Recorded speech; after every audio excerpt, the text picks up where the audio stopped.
Good morning, Vietnam. I start.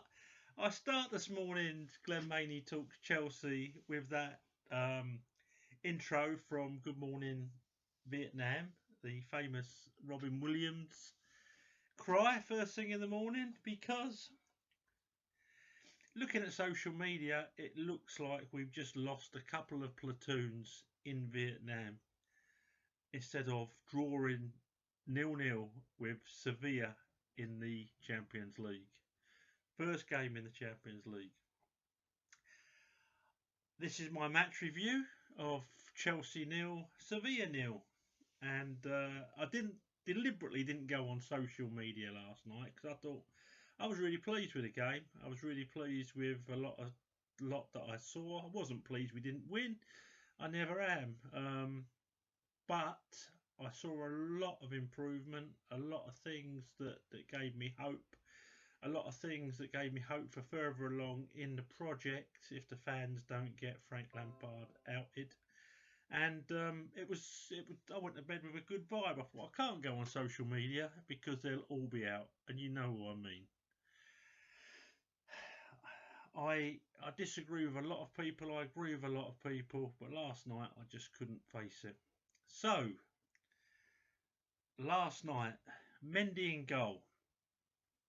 James on the right hand side, where in my sort of pre-match preview in my head I'd put Aspie. In the middle we had Thiago Silva and Kurt Zuma, with Ben Chilwell at left back. In the middle, Jorginho and Kante, and in front of them we had Mount on the left. We had Pulisic on the right, and we had Havertz playing behind Werner. Now, in my pre-match preview in my head, I'd left Havertz out. I'd played Mount behind Werner purely because I knew we needed to press. I knew they'd press us and we'd need to press them back. And I just think at this moment in time, Mount offers a lot more from a pressing point of view than Havertz does. But Frank, I've not looked at all the social media. I'm sure he's getting stick for playing Mount because he played him on the left. Where I agree, I would have played Pulisic. He left Ziyech on the bench, and again, I wouldn't personally have done that. I've got this idea that if you're going to use a substitute, if you're getting someone fit, playing from the start and bring them off when they're tired. But that's just me, down to the manager. So the game started pretty much as I thought it would pan out. It was like a chess game more than a football match. They press high, we press high. Couple of half chances we didn't take. They had a couple of half chances they didn't take. Great save from Mendy, by the way. When you look at that in slow motion and he's going one way, big strong hand, just what we've needed. Reminded me of Peter Cech in his pomp. Big strong hand out, and yeah, he was such a calming influence last night. It was unbelievable. My notes in the first half. Most disturbing part of the first half for me was the injury to the Seville player where he pulled his hamstring, and the physio, he must have come from the school of Jimmy Savile because I don't know if you noticed, but his hand went right up his shorts, and the player pushed his hand down back onto his thigh, and I thought to myself, I wonder what physiotherapy school you went to when they said well, if someone gets a hamstring injury, a little tickle of the ball should do it. Reminded me of one of my old trainers at Limbury Boys Club when I was a kid. He just used to stick a cold sponge down your pants. You used to get up and run no matter what was wrong with you. Broken leg, don't matter. Up you go. Cold Sunday morning in January, and you get a wet, freezing sponge down your pants. It cures anything. The magic sponge, that really was. The midfield, I would give Kante and Jorginho 7.5 each. They both put in a real shift.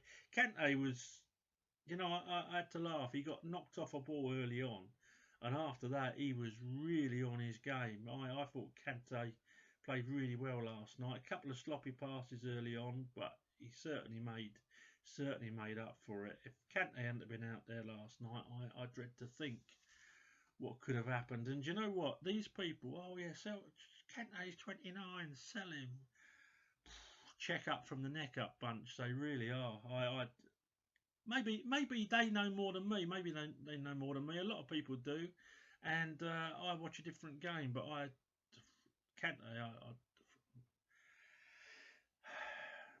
Jorginho didn't really get the chance to play some of his passes because they were on him. When people work Chelsea out, when Jorginho's in the team, they get around him quick. He gave away a couple of fouls, but they were fouls that needed to be made. So yeah, they both get a 7.5. Havertz, I'm only going to give a 6 because he did a lot of good things, but I expect so much more. He's a young man, as I'm always saying, in a new team, in a new country, in a new league. So got to give him time. And I don't think 6 is being disrespectful or harsh, but I expect so much more at him, and I expect him to be a lot more positive when he's playing in that role just behind Werner, where I think he's going to be world class, but not at the moment. So Pulisic, he looked out of sorts on the right hand side, looked back to being Captain America on the left hand side. I'm going to give Pulisic a 7.5, largely because he was, from my way, I know he can play on the right, but played out of position. Mount did lots of hard work. Didn't have his best game Saturday. Didn't have his best game last night. Looks like he's tired. Gave everything last night. Gave everything out there. Perhaps that's why he I couldn't see why he got played out there. I'll be honest. Everyone says, "Oh, you can't see anything that Frank Lampard does wrong." Yeah, for me that was wrong. I'd have rested Havertz and played him and played Mount behind Werner because of the pressing, and then when he got tired, I brought Havertz on. But last night, I'm only giving Mason Mount a 6, and you all know I love Mason Mount, but I think he looks tired. And Werner, I'm giving Werner a 7 because there was a gilt-edged opportunity in that second half where I expect him to score, not just hit the target, score. And I think he had the corner flag running for the trenches with the shot. Lots of hard work from Werner. Not going to slate his work rate. Cut down lots of angles, filled lots of space. But he did have a couple of chances, only half chances maybe. Well, one wasn't. One was a chance. One was a shot, and I think he should have done better. All he did really was bring one save out of the goalkeeper, which was a decent save because it bounced just in front of him. Werner gets a 7 from me. I'm not going to score the substitutes. I know some of them come on with half an hour to go, but Kovacic, I thought was excellent when he come on. I thought he was excellent. Then again, he is coming on against a tired side, but he's Player of the Year last year. He's a quality player. Last night I wouldn't have sacrificed Kante or Jorginho. I would have, having seen the game, sacrificed Jorginho for Kovacic. But hindsight's a marvellous thing, isn't it? Hindsight is a marvellous thing. We're all Sir Alf Ramsey once we've, or for you youngsters, we're all Jurgen Klopp once we've watched the game. Now, having had a quick look at social media this morning, Frank out. I love Frank Lampard. I do, but he's crap as a manager. I love Lampard. He's a legend, but out, Frank Lampard. I'm not Lampard out. I'm not Lampard out, but I just don't think he should be our manager. I'm sorry, I don't get it. I just don't get it. Hands up, who thought he wasn't going to make any mistakes?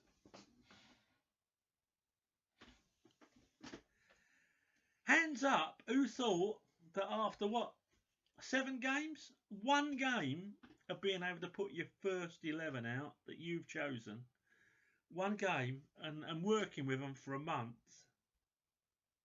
Hands up, who thought they'd all gel together. Frank would know what the best way to play those players was right from word go.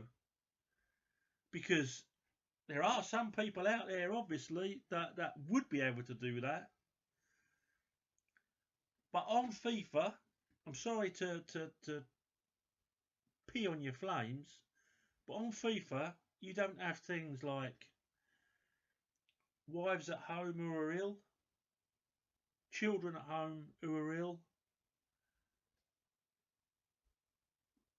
dying parents, water tanks bursting. Because you're an athlete, you have parts of you that don't feel great sometimes. You have to report it to the manager.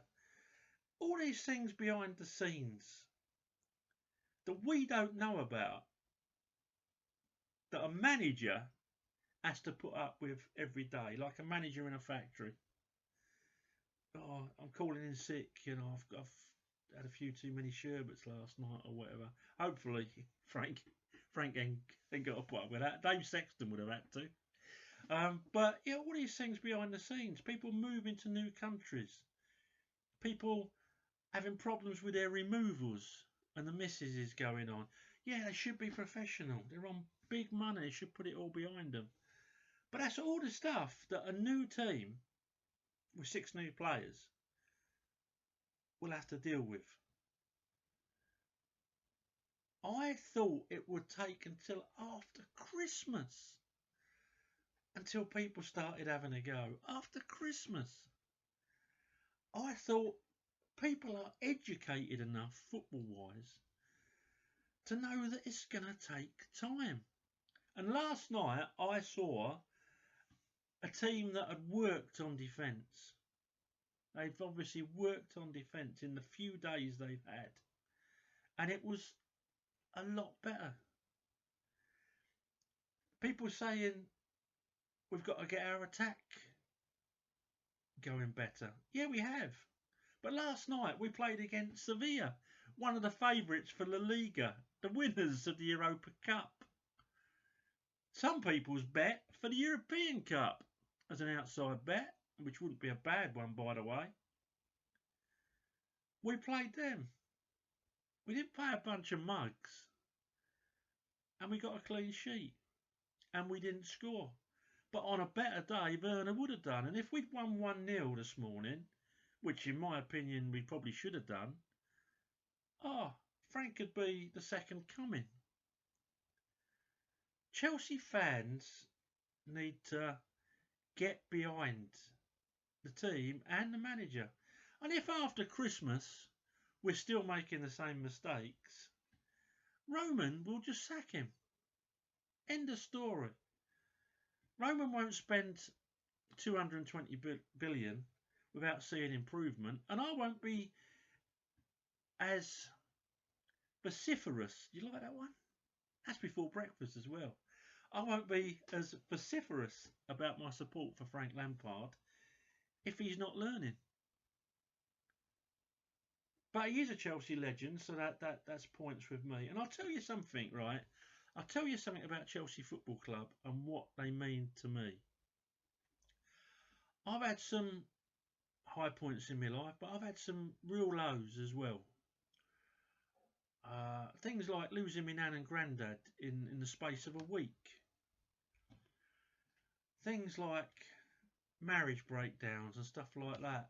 And you know the one constant in my life the one constant, whether they're playing well or whether they're playing poorly, whether they're fighting relegation in the old second division, yeah they did, or whether they're winning the European Cup, which I never thought I'd see in my lifetime, and I'm blessed. The one constant has always been Chelsea Football Club. And I see them more than a business. I know I get this, oh, they're an elite club now, they need to do this, they need to do that. To me, they're family. They really are family. And I'll be supporting them in the National League. And I know loads of you would be. I know loads of you would be. But some of these idiots, we're all entitled to our opinion, aren't we? And they're entitled to theirs. But I think they're idiots. There's no real reasoning apart from the results. No one looks at a project. No one looks at what goes on behind the scenes. And to me, that's an insult to my family. And my family support each other. We were brought up like that. Supporting them when they were rubbish. Rubbish. Someone said, you're going to sing if we're losing? Yeah, I'd be singing if we lost 4 games in a row, 4-0. I'd be singing in support if we lost 10 games in a row, 4-0. That's just the way I am. I'd be moaning. Yeah, of course I would. Of course I would. But I'd be supporting. And I think some of our lot need to actually get that in their heads. We're in a project. There's a lot to gel together. A lot to gel together. Frank Lampard set up last night the way Allegri would. You don't believe me? Google Allegri. People calling for Allegri. What's Allegri going to do? What's he going to do about Kurt Zuma's lack of concentration? I'll tell you what Frank needs to do, and I love Kurt Zuma, he needs to get him out. So sit there for a while and see if it focuses your concentration. Because you're playing 95% of a game brilliantly, and the 5% could cost us 2 goals. Frank, I'm sure, sees the game like we do, like all of us do. But maybe he's got a bit more of an insight into what goes on behind the scenes and the way players, human beings, no matter how much they get paid, are actually feeling. And I'm sure with the doctors and the physios and everything, that's how he picks the team. So we need to support. We need to support. Bit long today. Sorry I went on a bit, but I think some of them things needed to be said. So I'm actually upbeat. I'm actually upbeat. Not about our social media fan base. I'm not upbeat about them. I wish half of them would just go to Tottenham. That's where they belong. But I am upbeat about the project, and I'm upbeat about last night. If you disagree, let me know why. No need to abuse me. You know, there's not a lot you can say to me. I mean, look at this mug. Not a lot you can say to me to insult me. No need to abuse me. But if you've got a valid point to make, I'm open to discussion. Probably on YouTube's best. Okay, that's all from me. Please subscribe to the channel if you like hearing from me. Don't if you don't. And apparently if you throw a like, it helps me algorithm, not logarithm. Okay, folks, speak to you soon after the United game, which is going to be interesting. Up to Chelsea.